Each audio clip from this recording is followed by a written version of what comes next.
नमस्कार, आदाब, सत श्री अकाल, जय भीम, जय संविधान, नमो बुद्धाय। ਤੁਸੀਂ ਦੇਖ ਰਹੇ ਜੇ ਸਮਾਜਿਕ ਹਲਚਲ ਚੈਨਲ ਤੇ ਮੈਂ ਹਾਂ ਤੁਹਾਡਾ ਦੋਸਤ ਬਲਵਿੰਦਰ ਸਿੰਘ ਸ਼ੇਰਗਿੱਲ।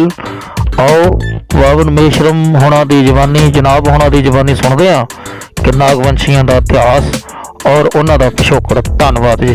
अगर हम लोग ancient Indian history, Ramayana Mahabharata लिखने के पहले का इतिहास अगर देख लो तो हमें पता चलता है कि हम पिछड़े वर्ग के जो लोग हैं वो पूर्व के बुद्धिस्ट लोग हैं। बुद्धिस्ट होने के पहले भी हम लोग मूल निवासी हैं और मूल निवासी होने के पहले हम लोग तमाम सारे पिछड़े वर्ग के लोग नाग लोग हैं। मुझे नहीं लगता पिछड़े वर्ग के लोगों को ये बात जानकारी है। अगर आप ज्यादा एंशियन इंडियन हिस्ट्री में अंदर जाओ तो तमाम सारे पिछड़े वर्ग के लोग नाग लोग हैं। नाग यानी सांप नहीं भाई।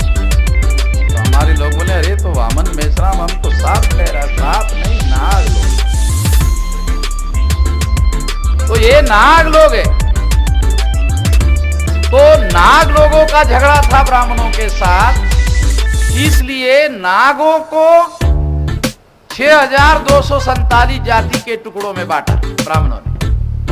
नाग एक थे, भारी थे। नागों ने मौर्य साम्राज्य स्थापित किया। ब्राह्मणों का कोई इतिहास नहीं है कि इन्होंने कोई राज्य संस्था का निर्माण किया। ब्राह्मण कहते हैं दुनिया वालों को कि ब्राह्मणों की संस्कृति है, क्या है? ब्राह्मणों की संस्कृति वर्ण व्यवस्था की है, ब्राह्मणों की संस्कृति जाति व्यवस्था की है, ब्राह्मणों की संस्कृति अस्पृश्यता की है, ब्राह्मणों की संस्कृति महिलाओं को दास बनाने की है, ब्राह्मणों की संस्कृति शूद्रत्व पिछड़े वर्ग पर थोपने की है। ये सारी ब्राह्मणों की संस्कृति है। तो ये कोई गर्व की बात है? ये जो ब्राह्मणों की संस्कृति जो बोल रहे हैं ये गर्व की बात नहीं है। इसमें कोई गर्व करने वाली बात नहीं है। मगर जो हमारी संस्कृति है वही लोग, वो ब्राह्मण लोग हमारी संस्कृति बना करके लोगों के सामने पेश करते हैं, जो वो है नहीं। मैं आप लोगों को, जो पढ़े लिखे लोग हैं, उन लोगों को ये कहता हूं कि जरा नाग लोगों का इतिहास पढ़ो तो। नवल वियोगी हो गए, Naval Viyogi archaeological survey of India के डिप्टी डायरेक्टर थे ऑल इंडिया। उन्होंने किताब लिखा है, हो सकता है यहाँ आया हो। किताब का नाम है Nagas the ancient ruler of India. पढ़ लेना, Nagas the ancient ruler of India. तो आर्कियोलॉजिकल एविडेंस के आधार पर प्रमाणित किया। और दुनिया में जो इतिहास लिखने वाले लोग हैं, जब आर्कियोलॉजिकल एविडेंस दिया जाता है तो फाइनल एविडेंस, आर्कियोलॉजिकल एविडेंस को फाइनल एविडेंस माना जाता है। और दुनिया में कोई आर्कियोलॉजिकल एविडेंस को गलत नहीं कह सकता। तो हम लोग जो है वो नाग लोग। महाभारत अगर पढ़ लो तो महाभारत में एक यज्ञ हुआ है, उस यज्ञ में नागों को जलाने की कथा आती है। अरे जानते हो क्या? ये थोड़ा पढ़ लो। महाभारत हमारा इतिहास नहीं है, मगर उनके इतिहास में हम लोगों को जलाने का इतिहास है। एक व्यक्ति कर्ण के पास जाता है, कर्ण के पास कहता है कि पांडवों के विरोध में मैं आपको साथ देने के लिए तैयार हूं। कर्ण कहता है तुम बाहरी लोग हो, हमारा मामला हम देखेंगे। महाभारत में लिखा हुआ, मेरी बात नहीं कह रहा है, पंडित ने लिखा। क्या बोल रहा है? महाभारत में एक आदमी कर्ण के पास जाता है, नाग योद्धा। महाभारत में भी तक्षक है, तक्षक नाग है। तो नाग उसके पास जाता है कि मैं पांडवों के विरोध में, कर्ण को कहता है आपकी मदद करना चाहता हूं लड़ाई में पांडवों को पराजित करने के लिए। कर्ण कहता है उसको ये हमारा मामला है, तुम बाहरी हो, ये हमारा मामला है, तुम बाहरी हो, तुम्हारी मदद नहीं चाहिए, हम अपना देख लेंगे। बाहरी हो साले, वही बाहरी हमको बाहरी बोल रहा है महाभारत। वो खुद बाहरी यूरेशिया से आया हुआ साला हमको बाहरी बोल रहा है।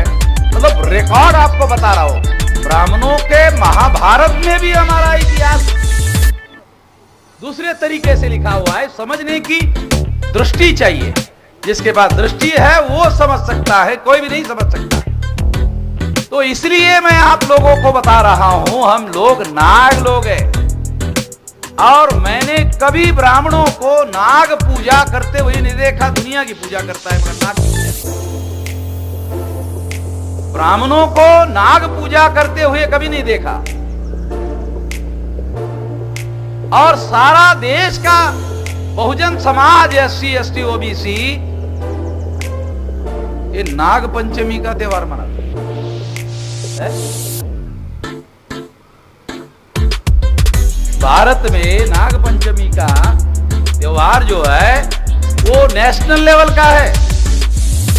भाई मैं मध्य प्रदेश में उधर गया था, तो एक रेलवे स्टेशन का नाम, आज से 25 साल पहले मैं दिल्ली जाता था वहां से, तो उस रेलवे स्टेशन का नाम था नागदाह। नागदाह यानी नागों को जलाने की जगह, नागदाह। अब गया तो उसने लिखा था नागदा। अरे मैंने कहा पंडित ने साला नाम बदल दिया क्या? मैं यहां से 20 साल पहले जाता था तो रेलवे स्टेशन का नाम था नागदाह। अब चेंज हो गया। चेंज क्या लिखा है? नागदा। दाह ह निकाल दिया। 2 शब्द थे, नाग दाह, तो ह निकाल दिया। तो नागदाह से इतिहास समझ में आता है, शब्द के पीछे इतिहास है, मगर नागदा से समझ में नहीं आता। तो हम लोगों ने सारे देश भर में नाग के बारे में लोगों को बताना शुरू कर दिया। ब्राह्मणों को मालूम हो गया, अरे नागदा साला वामन मिश्रम बताएगा भाई उदाहरण है, उसी को समझ में आता है, बाकी किसी को समझ में नहीं आता कुछ। तो बदलने के बाद भी मुझे समझ में आता है, नहीं बदला तो भी समझ में आता है, बदला तो भी समझ में आता है। आप लोगों ने कभी ब्राह्मणों के नामों में नाग शब्द नहीं देखा होगा, मगर तमाम बैकवर्ड क्लासेस के लोगों के नाम में नाग शब्द आता है। बहुत सारे लोगों के नाम है नाग में कोई न कोई शब्द जुड़ा हुआ जो है वो उसमें नाम के साथ जुड़ा हुआ है। महिलाओं के नाम में भी मैंने नाग देखा। तो इस तरह से ये इतिहास हमारा है, ये प्राचीन इतिहास हमारा है। हम लोग प्राचीन जो है नाग लोग हैं। नाग लोगों को 6247 जाति के टुकड़ों में बांटा। मैं आपको जोड़ने का आधार बता रहा हूं, कहानी नहीं बता रहा हूं। तो आप समझ रहे, वामन मिश्रम इतिहास बता रहा है, इतिहास नहीं बता रहा हूं। एकता स्थापित करने के लिए कोई आधार चाहिए। हवा में तीर मारने से लगेगा नहीं, हवा मारो तीर साला लगेगा हवा में तीर। तो कोई आधार चाहिए, आधार होगा तो एकता स्थापित होगी। तो हम लोग 6247 जाति के टुकड़ों में बांटे हुए जो लोग हैं, एंशियंट इंडियन हिस्ट्री में एक लोग थे, नाग लोग थे।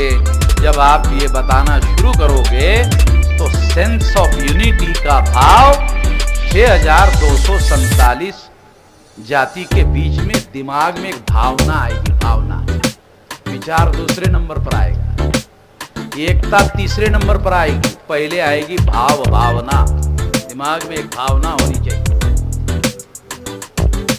विचार दूसरे नंबर पर आएगा, एकता तीसरे नंबर पर आएगी। इस आधार पर हम एकता स्थापित कर सकते हैं।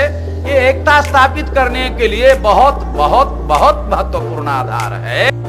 इस वीडियो ਨੂੰ ਦੇਖ ਕੇ ਤੁਹਾਨੂੰ ਕਿਵੇਂ ਦਾ ਲੱਗਾ ਜੀ? ਆਪਣੇ ਸੁਝਾਅ ਜ਼ਰੂਰ ਭੇਜਣਾ ਔਰ ਸਮਾਜਿਕ ਹਲਚਲ ਚੈਨਲ ਨੂੰ ਆਪਣਾ ਆਸ਼ੀਰਵਾਦ ਬਖਸ਼ਣਾ। ਦਿਓ ਇਜਾਜ਼ਤ। ਮੈਂ ਹਾਂ ਤੁਹਾਡਾ ਦੋਸਤ ਬਲਵਿੰਦਰ ਸਿੰਘ ਸ਼ੇਰਗਿੱਲ, ਤੁਹਾਡਾ ਸਾਰਿਆਂ ਦਾ ਤਹਿ ਦਿਲੋਂ ਸ਼ੁਕਰਗੁਜ਼ਾਰ ਜੀ। ਧੰਨਵਾਦ।